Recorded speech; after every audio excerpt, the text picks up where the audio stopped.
మనిషివి మంచోడివే, కానీ నీ కోపం వల్ల నీ మంచితనం ఏమవుతుందో నాకు అర్థం కాలేదు. ఎందుకురా అంత వెర్రి కోపం అని అనేసరికి మీనా అటుగా వచ్చి చూస్తూ ఉంటుంది, వింటూ ఉంటుంది ఆ మాటల్ని. ఇక సత్యం అయితే ఇలా అడుగుతూ ఉంటాడు, అసలు నువ్వు ఎందుకురా వాడిని కొట్టావు?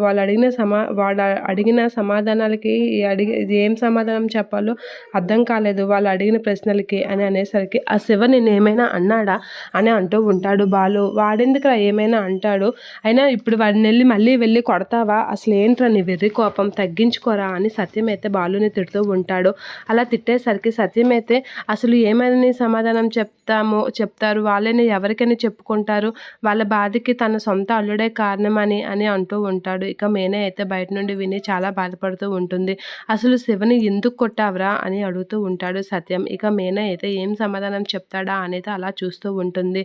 నేనేం ఊరకనే కొట్టలేదు నాన్న అని అంటూ ఉంటాడు. ఎందుకు కొట్టావు అనేది వాళ్ళు అడిగిన ప్రశ్నలకి నేనే సమాధానం చెప్పలేకపోయాను అని అనేసరికి బాలు అయితే అలా చూస్తూ ఉండిపోతూ ఉంటాడు. ఇక సత్యంతో మీనా అయితే, మా తమ్ముడిని ఊరకనే కొట్టలేదు, ఏదో కారణమే ఉంటుంది, కారణం లేకుండా అయితే కొట్టలేదు, కానీ ఆ కారణం ఏంటనేది తెలుసుకోవాలి మామయ్య అని అంటూ ఉంటుంది మీనా. ఆ మాటలకి బాలు అయితే అలా చూస్తూ ఉంటాడు.